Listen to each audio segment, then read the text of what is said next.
Oh, napakasarap nito. Yan. Ano ba tawag nito? Ginamos o bagoong?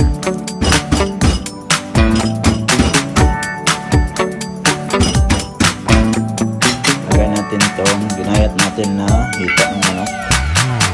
At dahan-dahan lagay mo dyan. Ayan.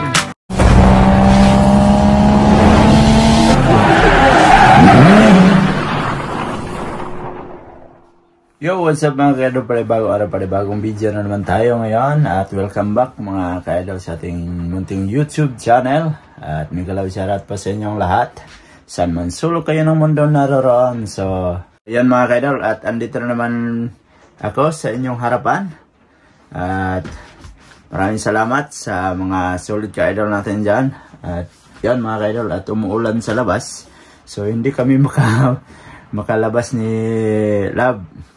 Kaya oras pala natin mga ka-idol is 11 na ng umaga. So need din nating magluto ng ulam. Saka meron akong niluto kahapon. Kasi kahapon sila may trabaho. So ako lang andito sa bahay. So meron akong inihaw na yung hita ng ng manok. Tapos dalawa yon, may natira pang isa. Ayan. So, gagawa natin ng paraan yan para luto natin ulit. So, gagawin natin yung tinatawag sa Bisaya is, yung tawag sa Bisaya nito, yung sasabawan mo. So, ang tawag pala sa Bisaya is lagpang. Yon. Sa mga Bisaya dyan, shoutout sa mga Bisaya dyan. So, kukunin natin yan mamaya. Unahin natin magaya tayo ng lamas. So, siyempre, kuha tayo ng sibuyas. Ewan ko lang dito sa may rep kung may ginayat na sibuyas na kalahati. Yan, walang laman yung rep namin, oh. Oh, hindi kami makapagpamalingki ngayon, pero yung itlog namin, ang dami. Saka, ito mga ka-idol, ang sarap, oh. Pakita ko sa inyo ito, Ayan, oh. Oh, napakasarap nito. Yan. Ano ba tawag nito? Ginamos o bagoong? Yan, nilagyan ng kamatis at saka sibuyas, ginisa. Ang bango.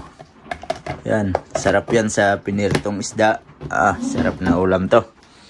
So, walang ano dito. Uy, walang kamatis na malaki. Patay tayo nito. Paano to? Ito pala.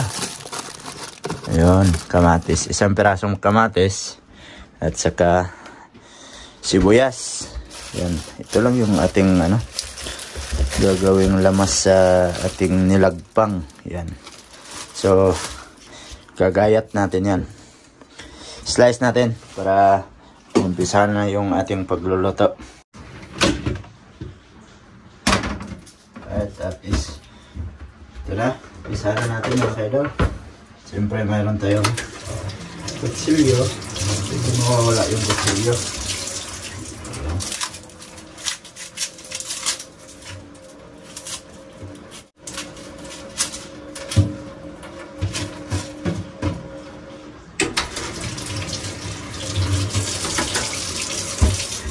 So kalahati lang yung ating gagamitin ito kasi hindi lang naman yung lulutuin natin.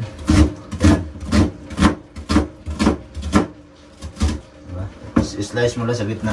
Oh, yun. Okay na yan. Tapos isang kamatis. Yan.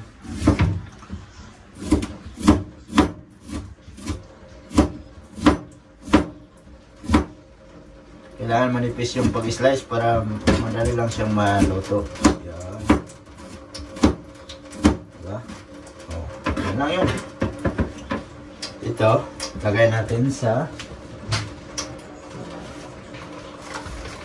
landrap natin para ilagay sa rip. Oh, diba? Oops. Yan, kuha tayo ng paglutuan natin ito. Yan. Ito lang maliit. Siyempre, hugasan natin.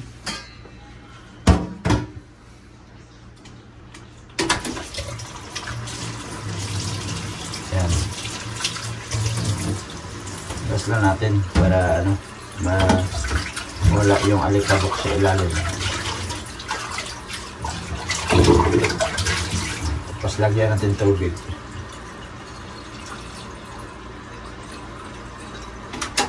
Alright. So konti lang yung tubig. Tapos lagay natin dito. Pakuluan natin siya. Pakulo muna tayo ng tubig. Bago natin ilagay ito, lagay muna natin itong lamas sa plato. Yan. Diyan muna. Oh. Tapos ito, hugasan natin.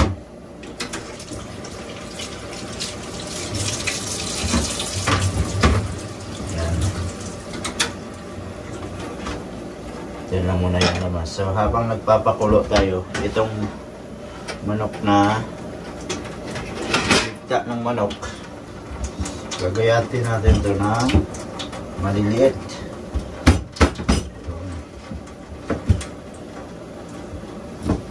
Oh, diba? Para-paraan lang. Shout out sa mga Bisaya dyan. Alam nila tong luto na to. Oh. Yan. Nilagpang para mapakinabangan din yung ano, yung natirang luto kahapon.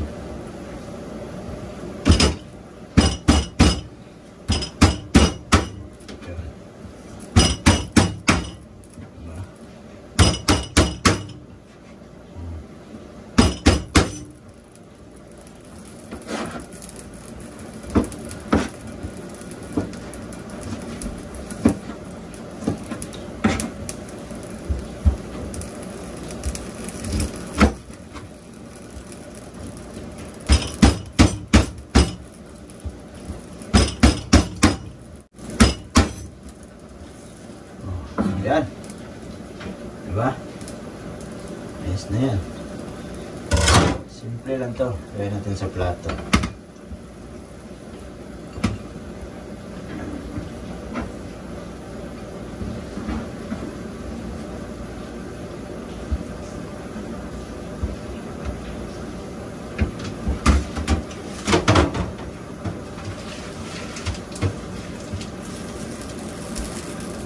Yeah.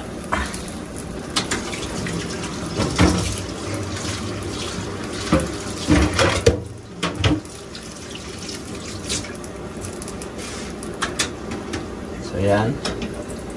Ito lang yung ating lulutuin.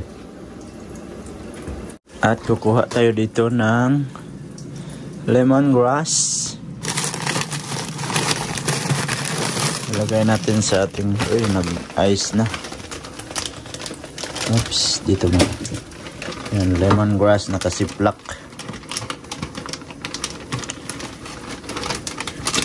Oh, diba? Yan lang, para-paraan lang. Oh, para magkaulam. Wala. Yan, ito lang yung ating kunin. Nag-ice na. Balik natin. Saka hugasan natin itong tanglad para mawala yung yelo, yung ice. Oh. Yan. At kumulo na yung ating pinakulo na tubig. So yan, tanggalin natin yung takip. Tapos lagay natin tong lamas na ginayat natin. Oh, yan. Saka yan, o diba?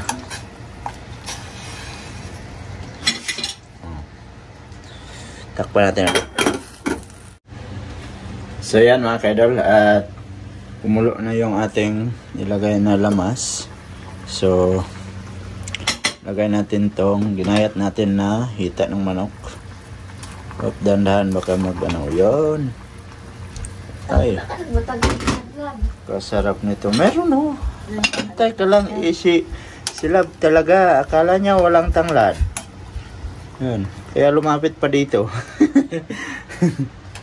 Lumapit silab dito sa akin.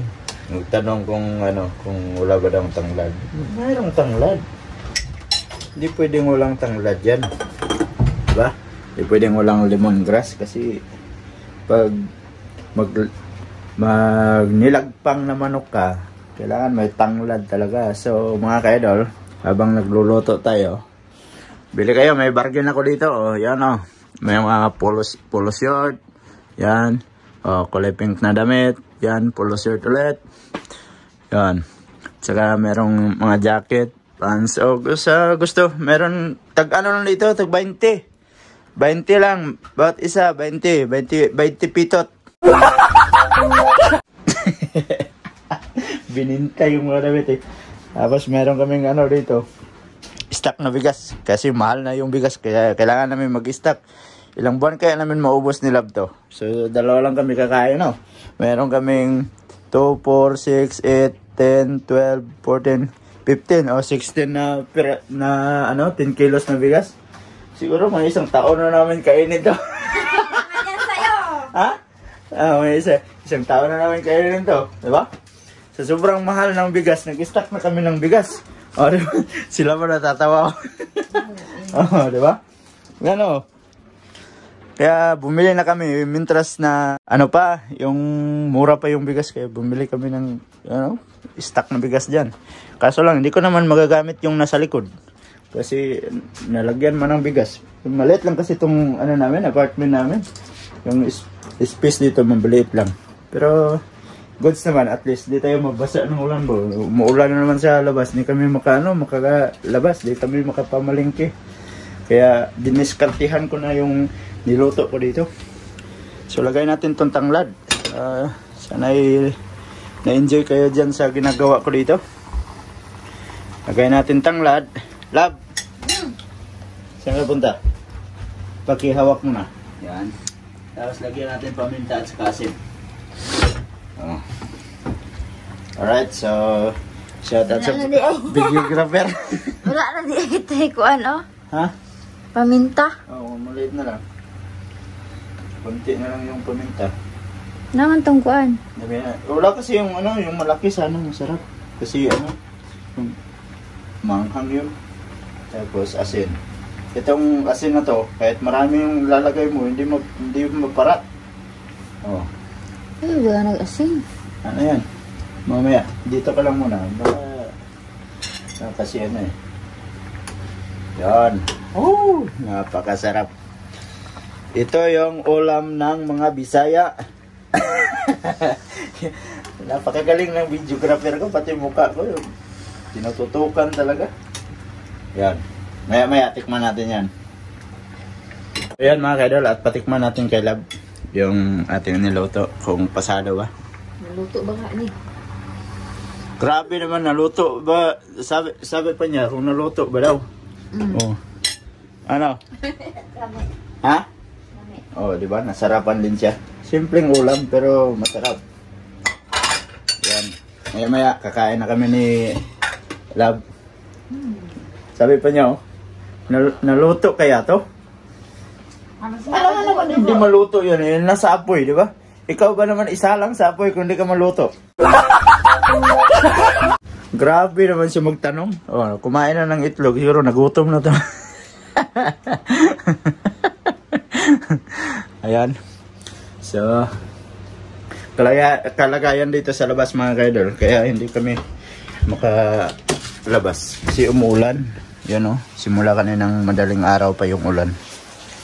Ayan. So, dito tayo sa labas. Ayan. Saka yung ano ko dito. Yung ibang tanim ko namatay na o. Yan o. Sayang yung rose na yan. Yung dalawa na yun. Ang ganda pa naman ng bulaklak niyan. Tapos, yung ano kahapon, buto ng, ayun na, hala, lumabas yung ano ko. Naulan kasi, yan o. Buto ng, ala, dapat maano siya. Ulit lang. Dalawa talaga. Dapat idiin natin para matubo. Ayan. Buto ng ano yan. Yung sitaw. Nagpasidlim na kasi ako ng buto ng sitaw para pag tumubo. Kaya tatransfer ko na dun sa tinataniman ko. Yan. Sino bang lalabas nitong ano, umuulan? Kaya dito lang kami sa bahay. Oh, pag umulan, walang gala. Mamaya.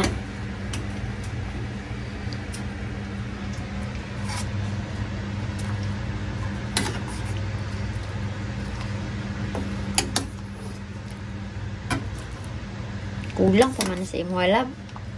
Ha? Loko to ah. Siyempre, isang ano lang yan. Kinulam natin kagabi yung isa. Oh. Ikaw lang man sa daan gabi eh.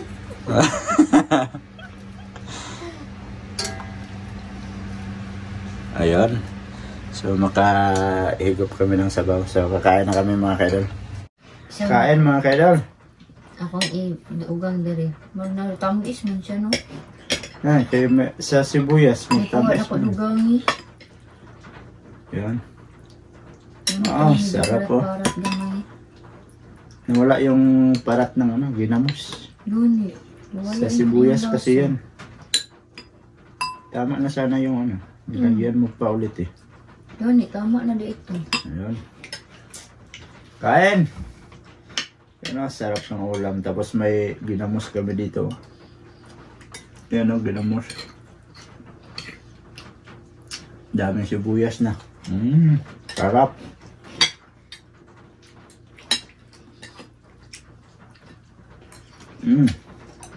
Napakasarap. Ng ginamos. So, shout out kay Utol ko sa binigay niyang ginamos.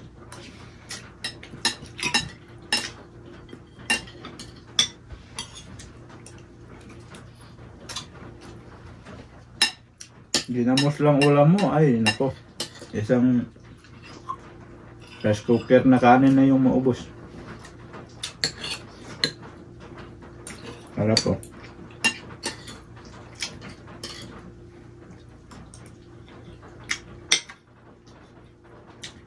Mas masarap talaga pag native na manok, no?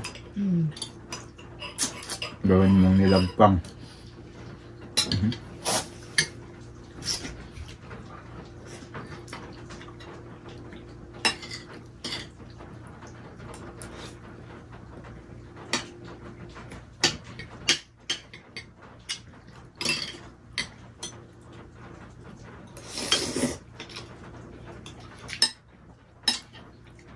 Soon makakain din tayo niyan. Yung inihaw na native na manok lang, sarap. Tapos lagyan ng munggo at saka ubad ng saging. Kakamis naman. Alam mo itong buong manok at ang bugas. Lagyan ng rice sa loob. Na?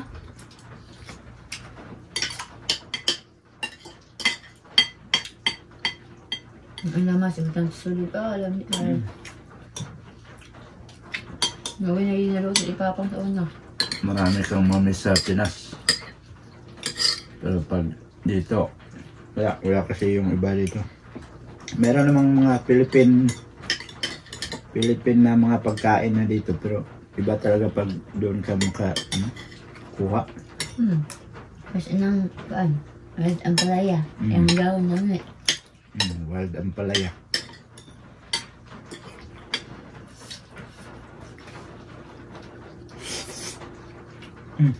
Mami, kini ang gawin, no?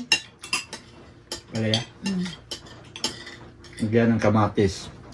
Tapos isda na, inihaw o diba pinirito. Ito na, kaya nasugba ni Papang yung bunga. Maliliit lang naman yung bunga niya.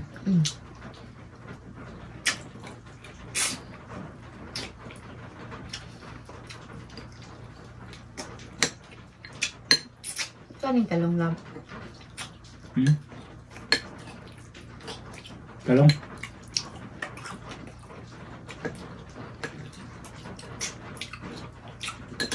Ayaw ko ng talong. May talong akong dala-dala dito.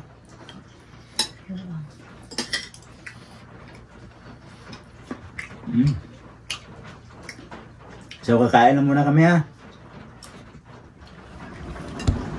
Yan mga kaidol, at tapos na kaming kumain ni Love. So siyempre hindi mawawala sa atin yung yan So hindi yan kape mga kaidol.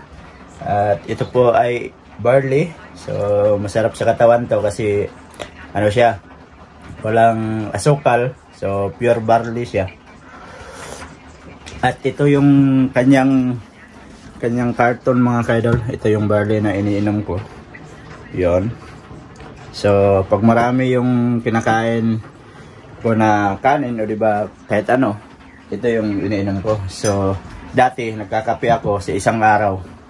Makaubos ako ng ng 8 tasang kape. Pero ngayon isang tasa na lang, lalo na pag may trabaho, umaga na lang. So pagkagabi barley na. Yan. Masarap to, barley. So yan mga kaidol, at medyo mahaba na tong video natin. At sana ay na-enjoy nyo yung ating cooking show. Grabe cooking show. So sa mga solid kaidol natin dyan, maraming salamat at nakaabot na naman kayo sa dulo ng ating video. At sa mga bagong pasok dyan, please like and share and don't forget to subscribe, Jed Mendero TV. Hanggang dito na lang. I love you all. God bless you all.